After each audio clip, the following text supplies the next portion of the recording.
Kata Abu Dzar Al-Ghifari, qala Rasulullah sallallahu alaihi wasallam, bab pertama. Furija saqfu baiti di Makkah. Dalam mengawali peristiwa Isra ini, tiba kemudian atap rumahku ditembus. Ada tembusan. Fanazala Jibril alaihi salam. Maka tampaklah Jibril alaihi salam. Tiba-tiba fanazala Jibril alaihi salam. Fa faraja bi sadri. Maka langsung Jibril alaihissalam menembus dadaku, jiwaku. Ibabnya Kitabul Iman ya, Kitabul Iman. Lalu apa yang dilakukan? Perhatikan baik-baik. Perhatikan baik-baik. Fa faraja bi sadri. Fa afraghaha bima'i zamzam. Maka beliau membersihkan yang kotor-kotor dalam jiwaku itu dengan air Zam-Zam. Ya. Faja'a bistastin mumtali'in hikmatan wa imanan. Makanya di sini nanti saya berikan satu ijazah dari hadis ini, doa saat minum air Zam-Zam dari hadis ini. Maka ketika dibersihkan, diinstallah, dimasukkanlah dalam hatiku itu, hilangkan yang kotornya, ditanamkan dua hal. Satu hikmah, yang kedua iman. Hikmah, yang kedua apa? Iman. Perhatikan babnya. Kalau antum ingin diangkat ke tempat tertinggi, menjadi orang yang hebat, makomnya terbaik, maqaman mahmuda, maka apa yang pertama harus dilakukan? Setiap bidang aktivitas, antum mau bisnis, antum melakukan pekerjaan, jangan dilakukan sebelum ketahui dulu medannya. Mau dagang kemana nih? Ke Surabaya, di mana dagangnya? Riset dulu ke sana, perhatikan dulu. Seperti Isra Nabi, sebelum memulai tugasnya dengan sangat luas, ditontonkan dulu oleh Allah. Lihat nih, ini dari Mekah sampai dengan ke Palestina, seperti ini keadaannya. Ini gambarannya. Jadi setelah digambarkan, Nabi punya wawasan yang luas. Jadi tidak mungkin antum bisa sukses mendapatkan derajat tertinggi kalau nggak punya peta kerjanya. Setelah itu, maka mulailah dengan membersihkan diri, sehingga ketika antum berada di posisi terhormat itu, antum bisa menggunakan kedudukan dan posisi itu dengan cara-cara yang benar. Sebab yang muncul sekarang ini, mohon maaf, karena ini tidak dibersihkan isi hatinya. Punya ilmu betul, ahli hukum ya, ilmunya pintar, banyak informasinya, tapi karena hatinya nggak bersih, maka ilmunya digunakan untuk berbuat sesuatu yang maksiat. Betapa banyak ahli hukum dihukum saat ini. Bukankah orang yang mencuri itu paling banyak orang yang pintar? Ilmunya banyak, sekolahnya tinggi-tinggi, tapi karena hatinya nggak bersih jadi masalah. Suami juga begitu. Kalaupun jadi imam, maaf, tinggi posisinya, tapi kalau hatinya nggak bersih, jadi persoalan di rumah tangganya. Istri juga begitu. Istri itu jangan salah, Bu. Saya berikan kabar gembira untuk ibu saat ini. Dan ini cuma hanya untuk perempuan saja. Laki-laki nggak dapat ini. Ya, nanti bab laki-laki saya berikan sendiri. Idza shallatil mar'atu salataha wa shamat shamaha wa hafizat farjaha wa ata'at zawjaha qila laha yaumal qiyamati udkhulil jannata min haitsu syi'ti. Perempuan itu masuk surganya gampang. Kata Allah, walaupun cuma sholat fardu saja, nggak pernah sholat sunnah. Walaupun cuma puasanya fardu saja Ramadan, nggak pernah puasa sunnah. Tapi dia yang pertama, dia taat pada suaminya yang baik-baik. Sepanjang meminta yang baik. Umi berjilbab ya, siap. Ikut pengajian ya, insya Allah. Berapa kali? Berkali-kali nggak apa-apa, insya Allah. Baca Quran ya, insya Allah, siap. Diikuti pada yang baik-baik. Wa ata'at zawjaha wa hafizat farjaha, ini babnya. Dan dia bisa menjaga dirinya, awas hati-hati, menjaga kehormatannya agar tidak bergaul dengan yang bukan mahramnya. Jaga, nggak selingkuh. Bahkan nanti di Quran surah keempat ayat 34 sampai plus menjaga kehormatan suaminya. Ya, makanya nanti kalau sendirian disebutnya mar'ah. Tapi kalau banyak kan disebutnya nisa, beda sendiri. Laki-laki sendirian, rajul. Banyak kan rijal. Hurufnya sama, nggak berubah. Ra, jim, lam. Artinya tegak, kuat, berwibawa. Kaki disebut rijlun karena tegak menopang tubuh kita, kuat berwibawa. Makanya laki-laki itu disebut laki-laki kalau tegak berwibawa, tegas kalimatnya. Jadi kalau melambai, hilang kelaki-lakiannya. Assalamualaikum. Perempuan enggak. Kalau dia sendirian namanya mar'ah, mim, ra, alif atau hamzah ta. Mar'atun seakar dengan mir'atun, cermin. Ya, harakatnya beda, hurufnya sama. Mar'ah itu sesuatu dari muruah yang senang tampil terhormat. Makanya jangan heran kalau perempuan lekat dengan cermin. Orang Arab mengatakan al-mar'atu kal mir'ah, perempuan seperti cermin, lekat dengan cermin. Ya. Mau ke pengajian, cermin dulu. Turun dari mobil, lihat spion, cermin lagi. Mau masuk, lihat handphone, betulkan lagi. Itu biasa, wajar. Tapi ingat, al-mar'atu mar'ah kal mir'ah, seperti cermin. Pernah tahu cermin? Kalau kita lempar pakai batu, pecah nggak? Pecah. Bisa disambung kembali? Jangan salah, bisa disambung kembali, tapi tak mampu memantulkan bayangan yang sempurna. Perempuan sama, kalau dilukai bisa cepat memaafkan, tapi sulit melupakan apa yang dialami. Woi, belakang. Antum punya masalah sekarang, ngobrol sama istri, rekening listrik tahun 93 diungkit lagi. Mundur. Ya, babnya apa kaitan dengan yang tadi? Tapi kalau banyak, kan jadi nisa. Nisa itu dari kata nasa. Sifat yang gemar cerita, gemar ngobrol, gemar curhat. Jadi maksudnya apa? Sependiam apapun perempuan kalau sendirian, kalau ketemu temannya suka cerita. Itu poinnya. Makanya fasalihatu qanitatun hafizatun lil ghaibi bima hafizallah. Istri yang bersih hatinya itu, dia jaga kehormatannya. Dan jangan lupa jaga kehormatan rumah tangga, terutama suaminya ketika tidak sedang bersamanya. Judulnya ngaji, ketemu teman perempuannya, kajian ummahat. Ukhti apa kabar? Dah ukhti itu. Ya, alhamdulillah baik. Bagaimana keluarga? Alhamdulillah. Suami bagaimana? Di situ masalahnya.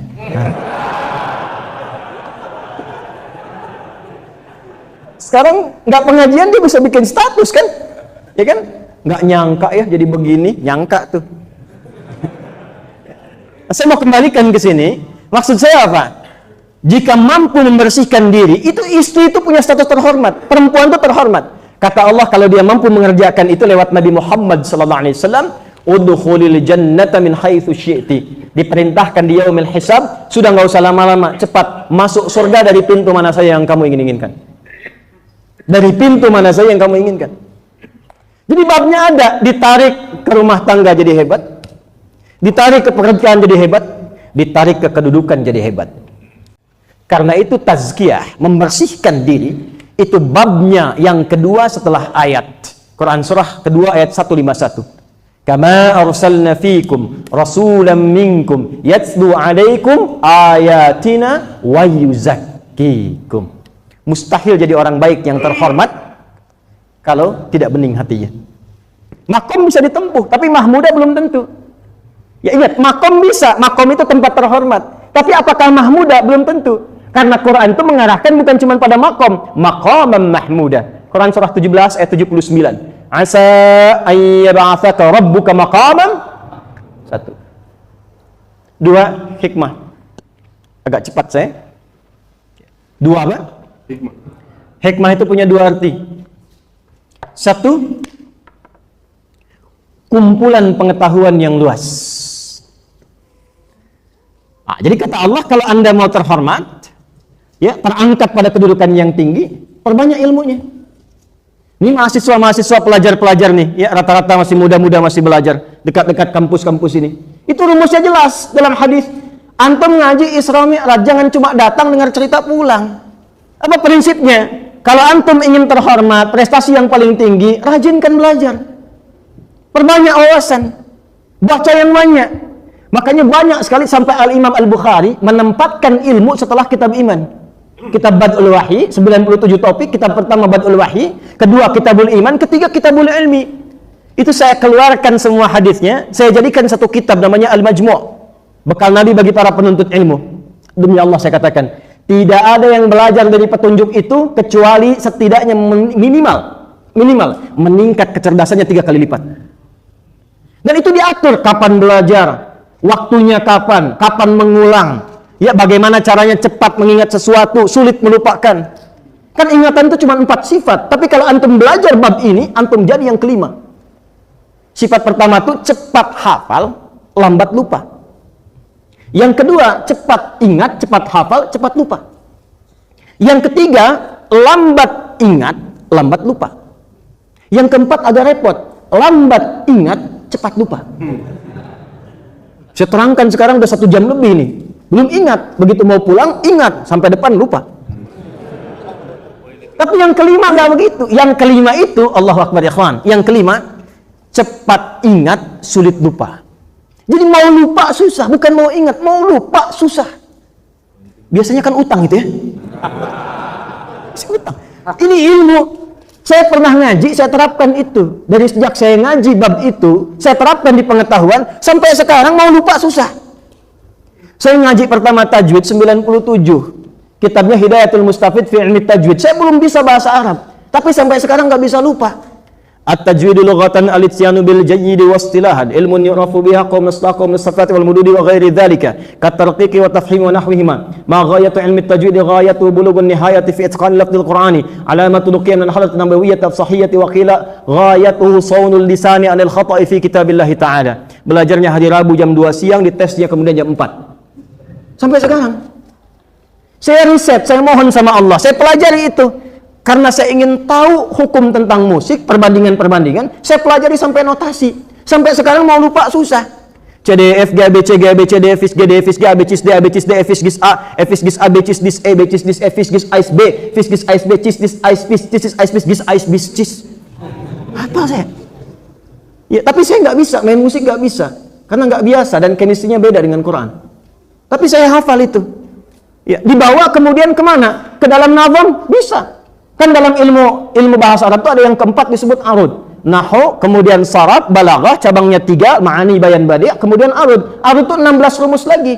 Antum kalau pintar ilmu arud, antum bisa bedakan mana cara baca Quran, mana musik. Nah, arud itu ada lagamnya 16 bahar. Bahar pertama tawilun lahu dunal bukhuri fadailu fa'ulun mafa'ilun fa'ulun mafa'ilu kifa nabki min dhikra habibin wa manzili bi saqdili wa bainad dakhuli fa hawmali. Ya, rajas mustaf'ilun mustaf'ilun mustaf'ilun mustaf'ilun mustaf'ilun mustaf'ilun sautus safiril bulbuli hayyaja qalbi thamili al-ma'u wa zahru ma'a ma zahri lahdhul muqali fa anta ya sayyidali wa sayyidi wa mawlali fa kam tayammuni ghazaylun uqayqali qataftuhu min wajnatin min fi'li hadha ar-rajuli fa qala la la la faqad ghada muharwili wa wal walad wali ya waylali fa qultu la tuwalwili fa bayyinul lu'lu'ali qalat tawhina kadha ina ghadhul muqali kahatan ka kailali tabtabuli. Dulu dipelajari, begitu belajar dari situ kemudian bisa bedakan, karena ada iramanya. Syarat syair itu kan 4. 1 fasahah, 2 uslub, 3 khayal imajinasi, 4 musik, ada iramanya. Makanya ketika mereka bikin madid, ya, mufa'alatun fa'ilatun, pulang dari Tabuk kemudian memunculkan syair tala'al badru alaina. Itu sebetulnya salawat Tabuk, bukan salawat Badar. Badar itu dari namanya Badru, ya, sebetulnya pulang dari Tabuk. Tapi yang saya ingin katakan rumusnya pakai madid. Tala'al badru alaina. 16 irama ini nggak pernah dipakai untuk baca Quran. Gitu. Nggak pernah dipakai. Dulu zaman Nabi, khatam sebagus-bagusnya, sehebat-hebatnya Abdullah bin Mas'ud, nggak pernah baca surat Wadduha misalnya dengan lagam madid. Wadduha wal laili idza saja. Nggak ada. Jangan gitu. Nggak pernah ada. Makanya dari sini kita bisa nyimpulkan hukum. Antum nggak usah aneh-aneh. Jangan lagi baca Quran pakai langgam-langgam yang aneh-aneh. Nanti orang Bandung pakai Fatihahnya, pakai lagamnya Manuk Dadali. Iyyaka na'budu wa iyyaka nasta'in, bubar. Larangan memang nggak ada, tapi ketentuannya juga nggak ada. Di belajar ilmu itu kalau kita masuk menggunakan pendekatan ini nyampe. Dulu orang baca Quran itu menemukan sesuatu. Ya, misal kita ambil misalnya, ada seorang ulama besar, cendekiawan di bidang kimia. Ya, namanya Jabir bin Hayyan. Itu ngaji surat Al-Hadid sampai ayat 25-26. Wa anzalnal hadid, dan demi keagunganku diturunkanlah kemudian besi. Penasaran, dibawa ke lab ya. Dilihat, dikeluarkan sampai keluarlah atomnya besi. Sekarang orang bilang penemu atom John Dalton, padahal yang meriset pertama Jabir bin Hayyan. Dibawa ke ma'malnya, ke labnya, dikeluarkan, ketemulah atomnya. Sampai sekarang atom besi itu kalau kita ngaji kimia. Jadi rumusnya itu Fe, F besar, E kecil, ferum namanya. Nomor atomnya berapa? 26. Setiap atom ada isotop. Isotopnya itu kan menjaga kestabilan atom. Isotopnya atom besi itu berapa? 55, 56, 57, 59. Yang paling stabil menjaga itu 57. Surah 57 ayat 25 sampai 26. Ketemu. Iya. Dulu orang ngajinya apa? Ngaji baca surat Al-Mulk. Begitu sampai ke ayat 19, dia baca bagaimana burung itu terbang, kepak-katuk sayapnya, ya. Lalu diriset tuh, ketemunya apa? Ibnu Firnas, prototipe pesawat terbang. Dipasangkan kemudian, ya, di tangannya. Dia coba terbang naik ke atas atap, jatuh lagi, perbaiki lagi sampai terbang berapa jaraknya, kurang agak lama, ya, bisa terbang sampai jatuh, sakit, meninggal. Tapi hasil karyanya ditemukan kemudian khazanahnya orang-orang setelahnya ditemukan Wright bersaudara, jadilah pesawat. Dan disempurnakan oleh Profesor Baharudin Yusuf Habibi. Keretakan pesawatnya itu, keretakan saya pesawatnya. Jadi ngajinya begitu. Dari mana prinsip didapatkan hikmah ini? Diatur caranya. Antum gak usah tinggi-tinggi, ngaji Al-Arba'in dulu misalnya. Kan bab keduanya gitu kan, hadis nomor kedua itu ngambil dari Sahih Muslim. Nomor hadis yang ke-8. An Abi Hatsin wa Radil Khattabi radhiyallahu ta'ala anhu qala, "Bainama nahnu julusun 'inda Rasulillah sallallahu alaihi wasallam, idh tala'a 'alaina rajulun shadidu bayad ath-thiyabi, shadidu sawadi asy-sya'ri, la yura 'alaihi atharu as-safari, wa la ya'rifu minna ahadun. Fajalasa ila an-nabi sallallahu alaihi wasallam, fa asnada rukbatayhi ila rukbatayhi, wa wada'a kaffayhi ala fakhidayhi, wa qala ya Muhammadun akhbirni 'anil Islam." Ila akhir al-hadis. Paham? Tidak. Kadang ngajinya langsung ke intinya, iman, Islam, ihsan, dan kapan kiamat. Baca dulu dari depan, cepi. Cepat pikirkan maksudnya itu begitu ya. Cepat pikirkan. Kata Umar, bainama nahnu julusun. Baina pakai pakai kata kerja, itu sifatnya santai. Bainama nahnu julusun inda Rasulillah. Ketika kami duduk-duduk santai dekat dengan Rasulullah, perhatikan manhaj ilmunya sahabat. Duduk santai pun yang dicari orang pintar yang soleh. Duduk santai pun. Sebab orang pintar itu kalau bercanda nggak akan keluar dari intelektualitasnya. Orang soleh itu kalau bercanda ada manfaatnya. Jangan dikira Nabi nggak pernah bercanda. Ada 150 canda Nabi. 150 hadisnya canda Nabi kurang lebih. Nabi bertemu kedatangan seorang nenek-nenek datang kepada Nabi sallallahu alaihi wasallam, kemudian dia berkata, "Ya Rasulullah, aina ana fil jannah?" Dia bertanya, "Ya Rasulullah, di mana saya di surga?" Nabi menjawab, "Ma kunti fil jannah." Enggak ada nenek di surga. Nangis dia pulang. Di jalan ketemu Umar. "Nabi ki, kenapa nek?" "Ya saya datang kepada Rasulullah sallallahu alaihi wasallam. Saya bertanya, aina ana fil jannah? Di mana saya di surga?" Nabi jawab dengan entengnya, "Enggak ada nenek di surga." Umar ketawa, ente lagi ketawa dia. Ya. Saya ini ibadah sampai jadi nenek-nenek, enggak bisa ke surga. Gimana? Kata Umar, benar kata Nabi, shadaqan Nabi. Apa gimana? Umar kan jenius. Sampai seorang pemikir dari Mesir namanya Thaha Hussein mengarang kitab namanya Abqariyat Umar. Kata Umar, memang Nabi benar, di surga itu nggak akan pernah ada nenek-nenek. Karena balik lagi keadaan muda dan cantiknya. Saking gembiranya nenek itu lompat pulang. Banyak hadis Nabi tentang canda itu. Ya. Jadi itu prinsip pertama. Maaf ya, antum yang sekolah nih. Atau antum yang menyekolahkan anaknya. Anda menginginkan mi'raj terhormat di hadapan Allah. Anda menginginkan anak-anak Anda mengangkat derajat Anda di hadapan Allah saat kembali ke akhirat nanti. Tapi Anda sekolahkan di tempat yang tidak mengenal Allah. Coba lihat anak-anak Anda sekolah sekarang. Diajarin sholat nggak di situ? Diajarin baca Quran nggak? Kalau cuma dunia, jangankan antum, yang lain juga bisa. Manfaat iman antum ada di mana? Mana sisi terhormatnya? Coba antum-antum yang masih belajar juga nih, ambil hadis ini. Setelah itu siapkan diri, datang. Ya, ketika mau berangkat, fajalasa ilan Nabi sallallahu alaihi wasallam. Kalau sudah menemukan tempat yang terbaik, guru yang hebat, dosen yang bagus, kampus yang hebat, duduk paling depan. Duduk paling depan. Ya, sehingga apa yang didengar cepat terdengar. Mau ngantuk ditahan-tahan. Ya, sampai beritanya ke kita, mau bikin status malu depan guru. Ya, semua fokus semuanya dapat maksimal luar biasa.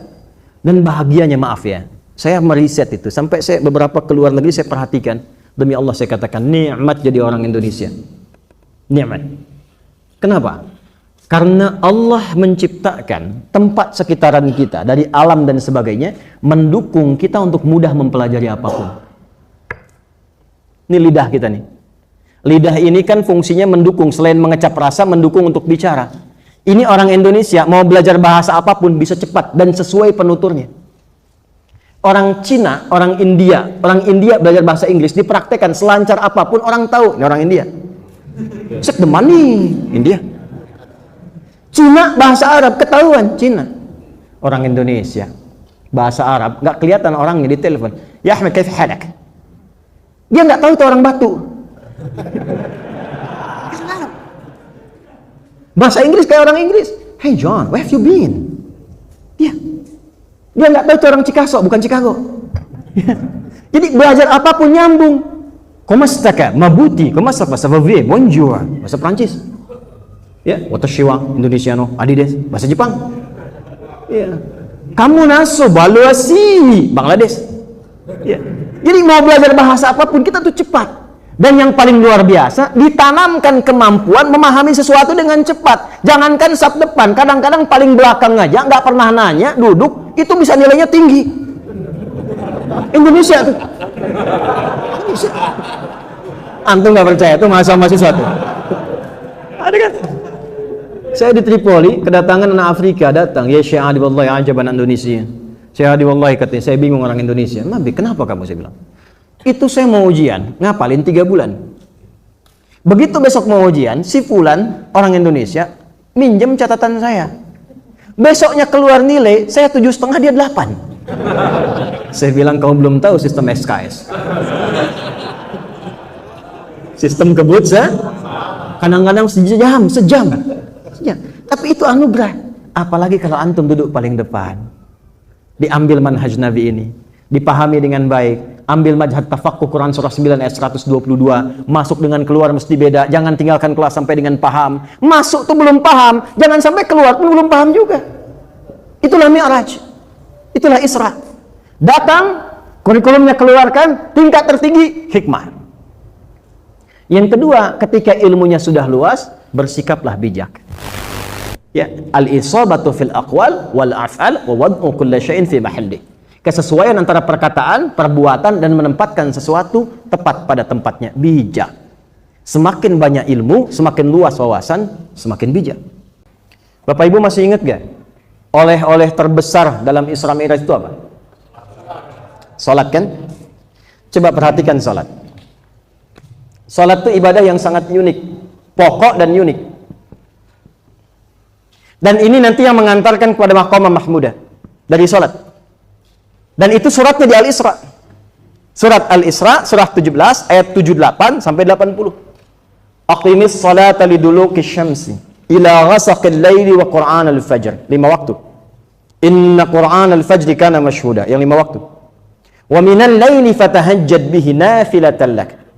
Kalau mau tambah tingkatkan kedudukanmu di hadapan Allah, naikkan statusnya, upgrade jadi abdun yang saleh. Karena nanti ada hadis lain, ya, ni'mal abdu Abdullah. Hamba yang paling baik Abdullah abdun, sepanjang dia gemar menunaikan salat malam, kata Nabi. Ya, ma yaqumul lailu. Yang paling menarik, asa ayyab'atsaka rabbuka maqaman mahmuda. Mengantarkan di sini maqam mahmuda. Nah, yang paling indah, apa kaitan salat dengan hikmah? Dengan hikmah. Ternyata balik kejawaban dari Allah pada doa Nabi Ibrahim dan Nabi Ismail tadi. Masih ingat gak? Dua nabi tadi minta berapa? Dijawab berapa? Perhatikan jawabannya. Perhatikan jawabannya. Kama arsalna fikum rasulam minkum yatlu alaikum ayatina wa yuzakkikum wa yuallimukumul kitaba wa yuallimukum ma lam takunu. Masih ingat? Ada ayatnya tilawah. Yatlu alaikum ayatina, tilawah. Satu, tentang salat nih. Kita nanti praktekkan. Tilawah bukan qiraah. Wahyu pertama turun itu iqra.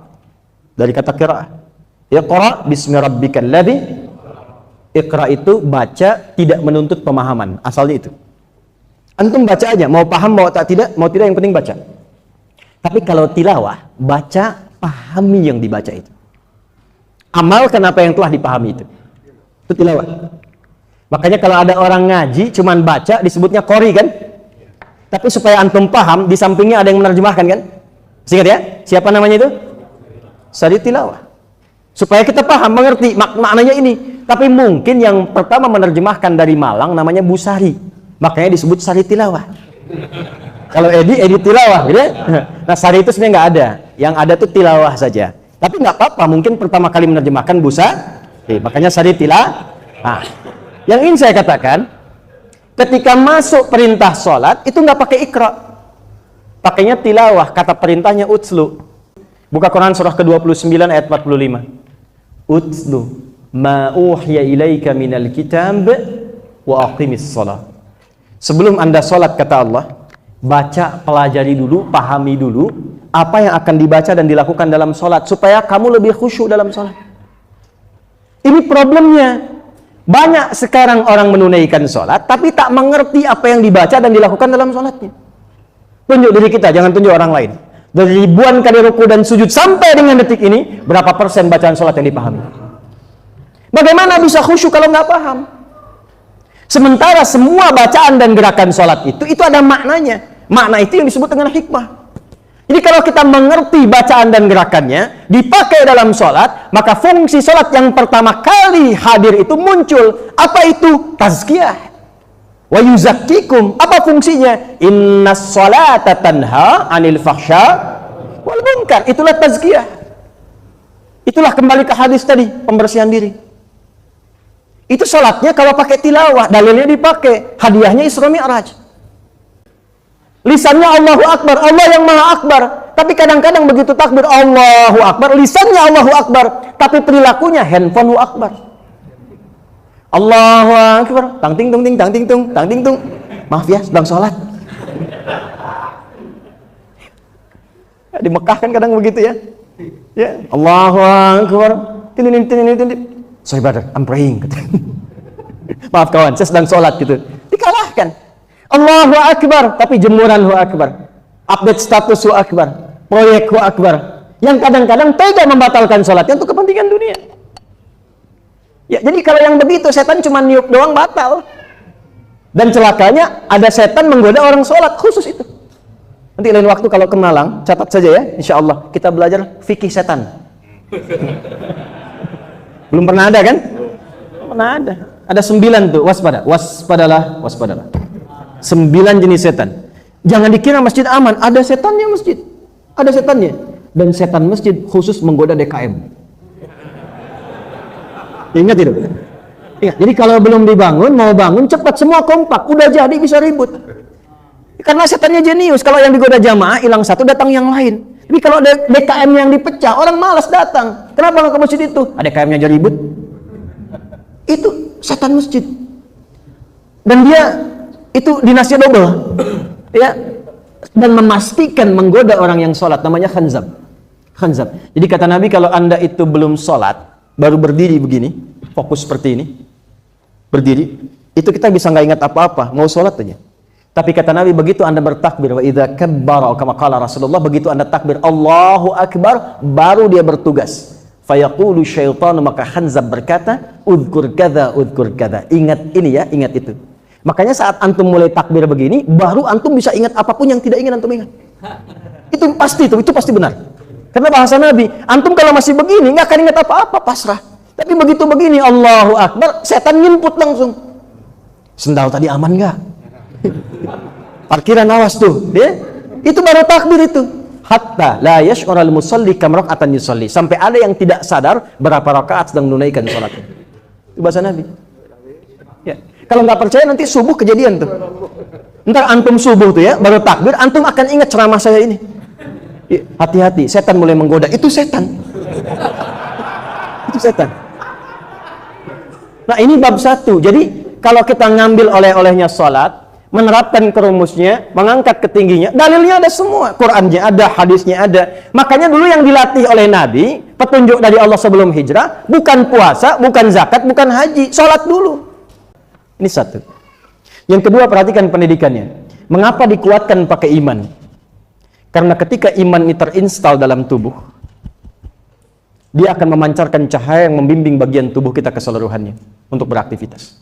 Itulah bedanya iman dengan yang belum beriman. Contoh gini ya, kita ngaji Quran tentang semua fungsi tubuh kita. Mata apa fungsinya? Melihat kan ya? Mata itu melihat. Tapi ketika yang punya mata ini punya iman, Imannya akan memberikan cahaya kepada matanya untuk membimbing apa yang layak dilihat. Makanya di Quran sebelum menyebut fungsi mata, imannya dulu. Suratnya surat cahaya. Surah ke-24 ayat 30 untuk laki-laki, 31 untuk perempuan. Qul lil mu'minina yaghuddu min absarihim. Ayat 31-nya, wa qul lil mu'minati yaghuddna min absarihinna. Ya Muhammad sallallahu alaihi wasallam, katakan, viralkan kepada umatmu yang laki-laki, pria-pria yang telah punya iman, maka imannya akan membimbing matanya bagaimana melihat. Maka jika kata imannya ini nggak bagus, palingkan, dia akan palingkan. Maka memalingkan dari pandangan karena iman itu disebut dengan ghaddul basar namanya. Di ghaddul basar itu bukan nggak boleh lihat, tapi nanti kata iman ini nggak bagus dilihat, palingkan. Nah, bagi orang yang belum punya iman atau imannya lemah, itu nggak akan ada cahaya itu. Jadi semua bisa dilihat, semua kelihatan terhormat. Yang penting terhormat, dan ditutup juga nggak apa-apa. Ya. Kenapa? Karena nggak ada iman. Nah, buat ngecek ada iman atau enggak itu nanti ada ukurannya. Turunlah Quran surah 8 ayat kedua, lengkap dalilnya. Innamal mu'minuna alladzina idza dzukirallahu wajilat qulubuhum. Sungguh orang beriman itu bisa dicek. Diceknya bagaimana? Jika diperdengarkan nama Allah, ada getaran dalam hatinya, ada jawaban. Ya, kan getaran itu banyak ya. Ada getaran cinta, getaran salah di lalu lintas karena melihat polisi di depan, ya kan? Dia lewat, boom, kena sama polisi, tangkap kan? SIM ada pak. STNK ada, KTP ada pak. Tahu ada lampu merah, ada pak. Kenapa dia langgar? Saya nggak tahu, ada bapak. Nggak bergetar. Tapi ini getaran iman. Jika diperdengarkan nama Allah, ada konfirmasi dalam jiwanya. Kapan diperdengarkan? Mendengar itu fungsi telinga. Bahasa Arab telinga itu udhun, jamaknya adzan. Maka dalam adzan diperdengarkan 5 kali sehari dalam pergantian waktu. Baru bangun diperdengarkan, supaya ngecek ada iman nggak. Nanti begitu diungkapkan, dibacakan, diperdengarkan, Allahu Akbar, Allahu Akbar, ada getaran. Ya Allah, sudah adzan. Itu. La ilaha illallah. Setan bilang, baru adzan, belum komat. Tapi ada konfirmasi di jiwanya. Itulah iman. Nah, nanti kalau itu sudah aktifnya bagaimana? Dilatih lewat amal soleh. Amalan paling utamanya sholat. Makanya kalimat iman pertama di Quran pasangannya sholat. Alladzina yu'minuna bil ghaib wa yuqimunas. Nah, sholat itu latihan mengaktifkan iman. Jadi kalau sholat kita benar, imannya keluar. Gitu. Imannya keluar. Jadi begitu imannya keluar, dibimbing semua bagian tubuh. Maka ketika melihat sesuatu, oh ini nggak benar, kata imannya, keluar dari sini, ada billboard di luar yang nampak tentang aurat, kata imannya, palingkan. Dia palingkan. Kata imannya istighfar, astagfirullah. Dan nggak ada yang terlambat. Lisan istighfar, mata nggak berpaling, astagfirullah.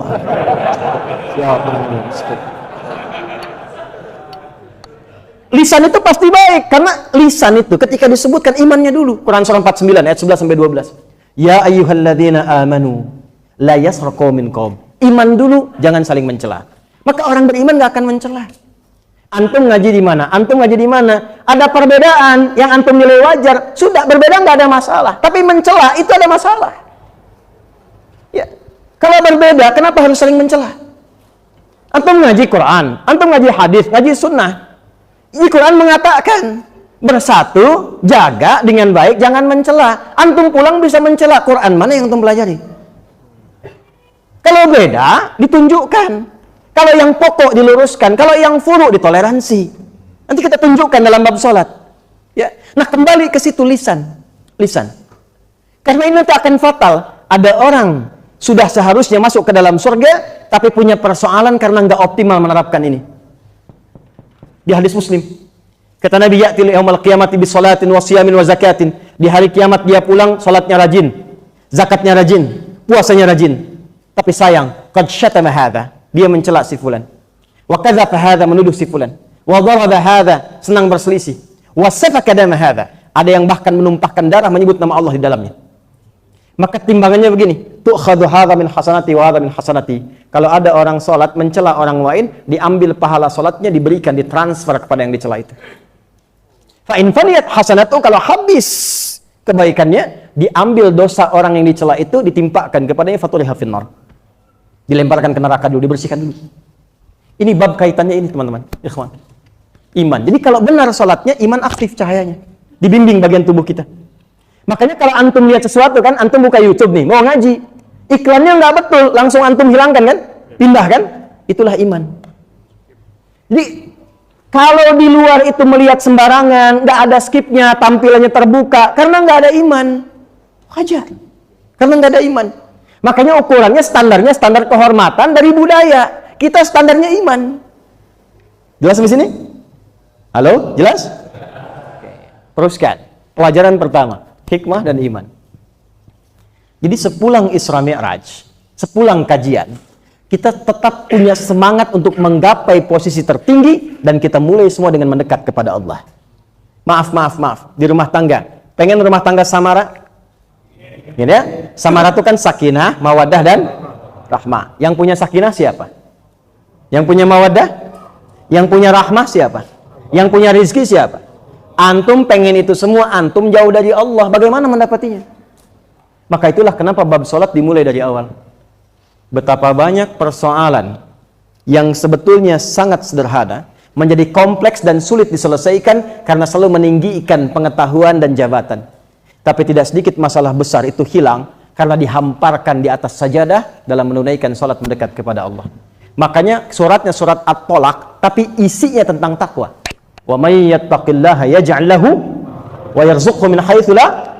Dan amalan pertama takwa itu apa? Salat. Dzalikal kitabul la hudal lil.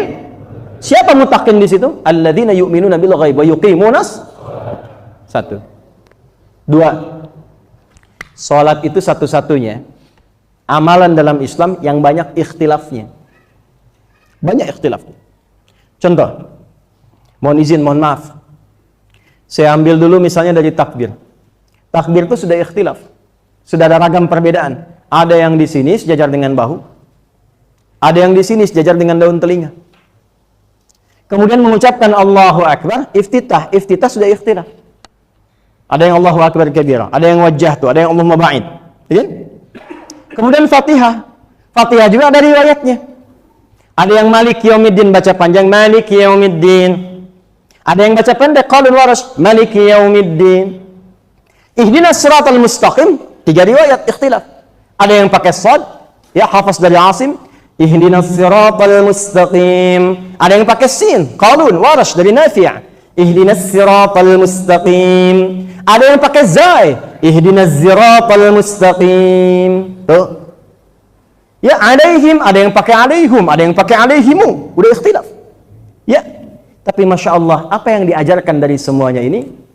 Allah ingin mengajarkan dalam kehidupan itu kadang-kadang ada yang tidak seragam, ada yang tidak mesti sama. Karena kenyamanan seseorang itu dari karakternya bisa berbeda-beda. Kalau dipandang oleh Allah semua bisa, maka Allah berikan satu cara, satu bacaan. Contohnya takbir. Semua bisa, satu bacaan. Allahu Akbar, bisa. Makanya nggak ada perbedaan pendapat, nggak ada ikhtilaf. Nggak ada orang sholat Allahur Rahman, Allahul Quddus. Ya semua Allahu Akbar. Tapi dalam hal yang diduga hamba-hamba itu memiliki kenyamanan yang berbeda, bahkan mungkin punya kemampuan akibat pengaruh lingkungan yang tidak sama, diberikanlah keragaman-keragaman itu. Contoh misalnya, bacaan Al-Fatihah. Dari bacaan kita mulai ngaji, riwayatnya sudah ada 7 yang pokok mutawatir. Ada penafsiran qiraat sab'ah. Ada orang Arab yang nggak bisa baca A, bacanya saja.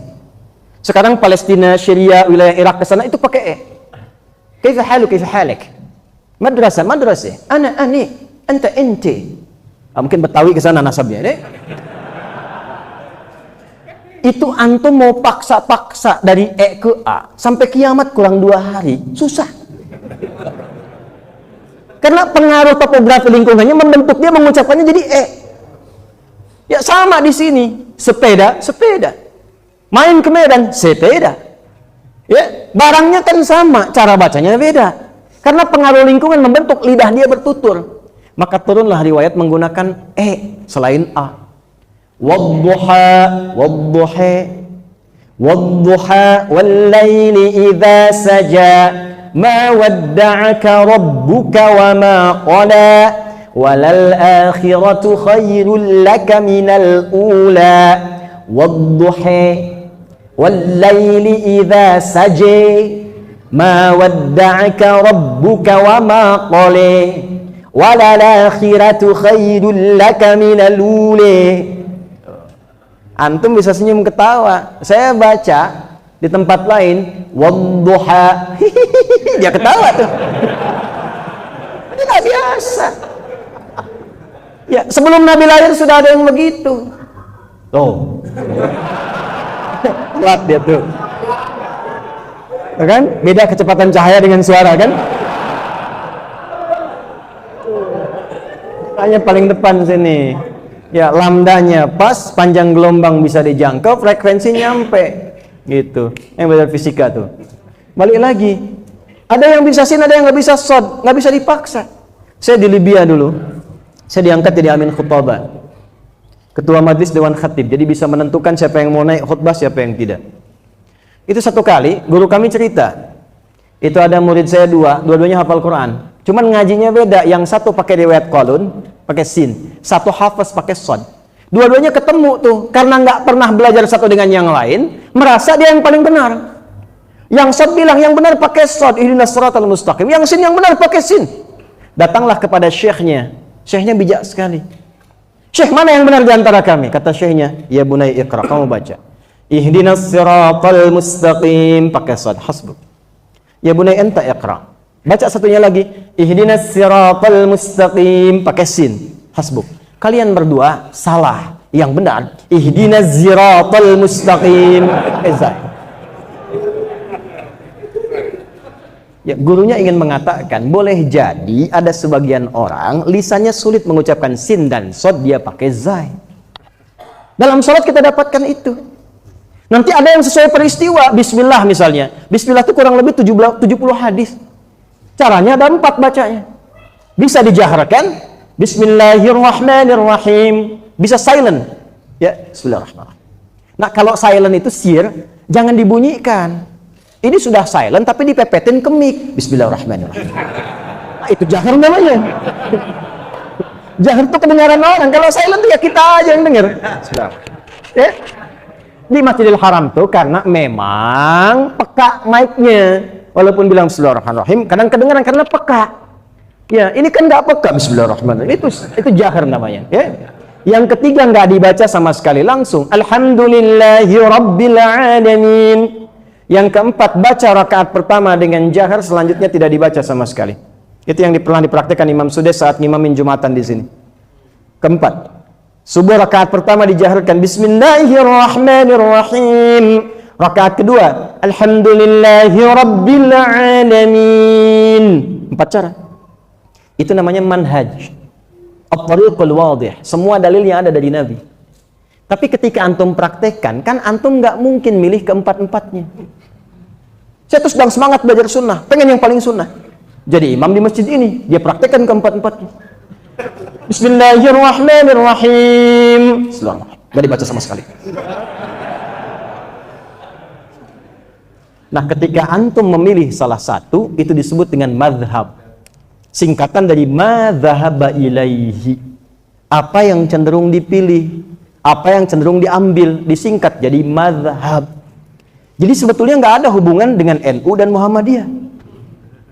Ya, belum ada zaman Nabi. Ketika riwayat ini turun, NU belum ada, Muhammadiyah belum ada. Dia jangan langsung simpulkan bismillahirrahmanirrahim NU.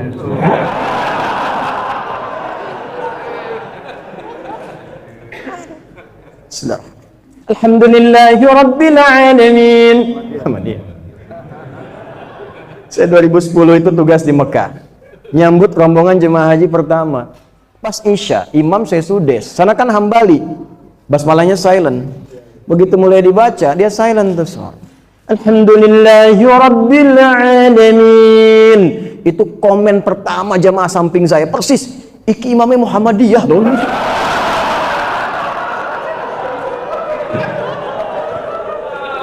Jadi Muhammadiyah cabang Masjidil Haram tuh.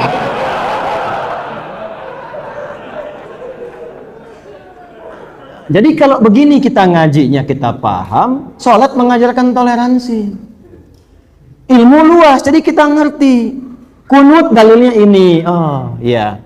Kalau kita makmum di belakang orang kunut, sampai Syekh Ibnu Shalih Al-Utsaimin, itu mazhabnya Hambali. Hambali itu nggak kunut. Dinazilah aja kunutnya. Tapi fatwa beliau apa?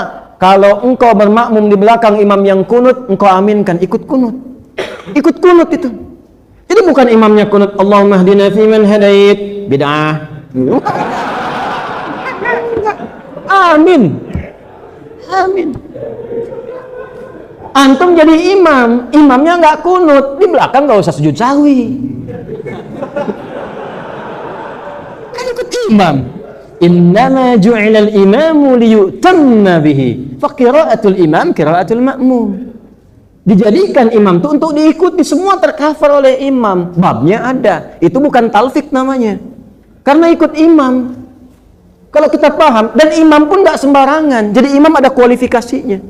Siapa yang jadi imam?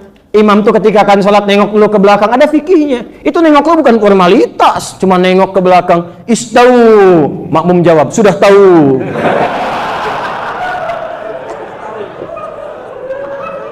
Istau, stakin balik begini, bukan begitu. Lihat siapa yang sholat. Oh ini orang transit. Oh yang ini senior nggak bisa berdiri lama. Yang itu wajahnya cool-cool semua. Maka dari situ imam bijak berbalik kemudian membaca surat sesuai kapasitas makmum. Nah ini ngelihat, nggak lihat imam, nggak lihat makmumnya, tiba-tiba balik aja. Ghairil maghdubi alaihim waladdallin. Amin. Bismillahirrahmanirrahim. Yasin. Makmum dah begini. Allahu Akbar.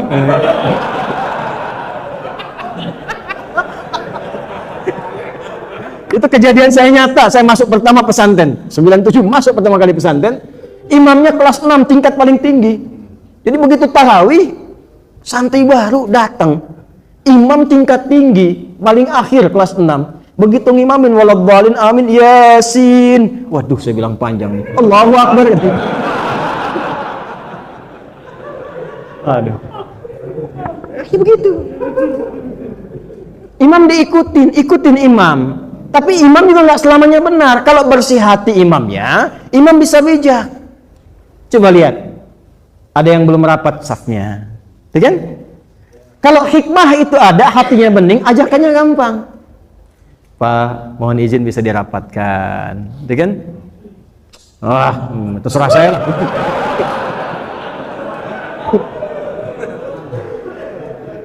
Masjid ini belum ada, saya sudah ada di sini.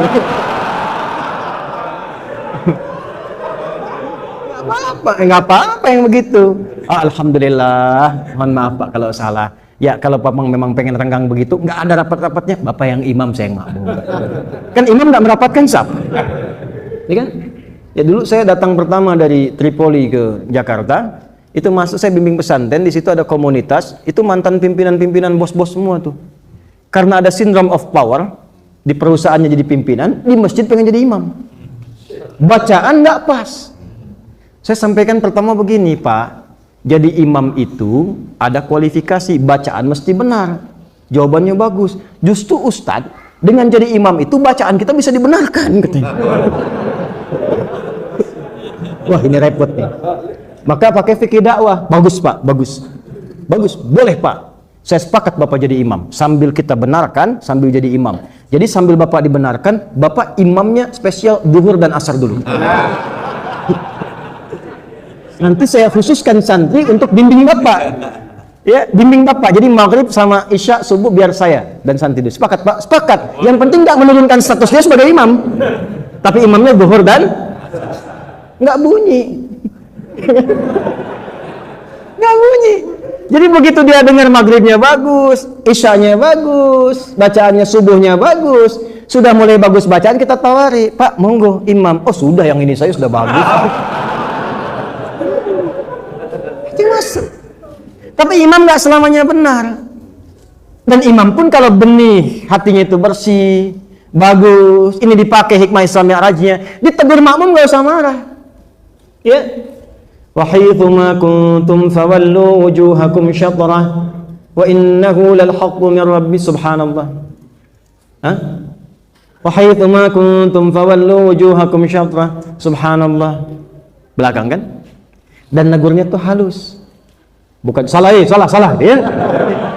Subhanallah. Dikembalikannya kepada Allah. Itulah babnya nanti diterapkan oleh Musa dan Harun kepada Firaun. Firaun tuh Fir'aunnya tuh. Hobi bunuh orang, ngaku Tuhan ana rabbukumul a'la. Ketika diperintahkan Musa berdakwah, kalimatnya perhatikan, Quran surah 20 ayat 43 sampai 44. Faqula lahu qawlan layyina la'allahu yatadzakkaru aw yakhsha. Katakan padanya dengan lemah lembut, mungkin dengan kelembutan itu dia ingat dan sadar kembali, takut pada Allah, berubah jadi baik. Itu babnya. Tapi kalau diingatkan pun harus jelas, yang mengingatkan mesti jelas. Kalau salah ayat, ingatkan dengan ayat.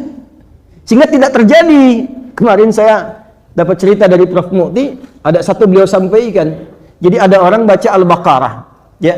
Begitu sampai kepada kalimat wa min haitsu kharajta fawalli wajhaka syatral masjidil haram, ya, wa innahu lal haqqu mir rabbik. Dia baca ayat lain, yang di belakang taunya baca ayat berbeda. Subhanallah. Diteruskan, wa min haitsu kharajta fawalli wajhaka syatral masjidil haram wa innahu lal haqqu mir rabbik. Subhanallah. Dia baca ulang lagi karena dia enggak tahu apa yang dimaksud. Wa min haitsu kharajta fawalli wajhaka syatral masjidil haram. Agak kencang. Wa innahu lal haqqu mir rabbik. Subhanallah. Karena sudah enggak tahu apa yang dilakukan, nengok yang benar apa.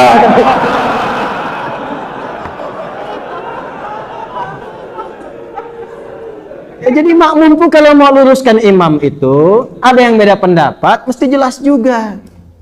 Kalau mau menyoal, datangkan argumentasi, duduk baik-baik.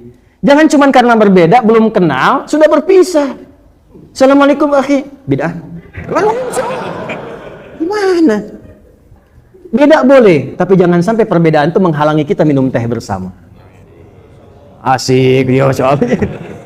Praktikan. Nah, itulah yang menyatukan. Memang tidak harus sama, pasti akan berbeda. Pasti akan beda. Karena masing-masing punya kecenderungan. Kan Al-Baqarah 148 kan? Walikulli wijhatun huwa muwalliha fastabiqul khairat. Di sini ada yang wajjahtu, di sini ada yang Allahumma ba'id, di sini ada yang Allahu akbar kabira, ada yang langsung ke Al-Fatihah, ada yang beda-beda. Tapi kita punya jurusan yang sama. Pelajari manhajnya, pelajari madhabnya. Madhab itu bukan kelompok. Madhab itu pilihan yang tersambung kepada Nabi. Cuman yang mengkodifikasikan, mengumpulkan para imam-imam besar. Imam itu sudah hafal, pandai nulis.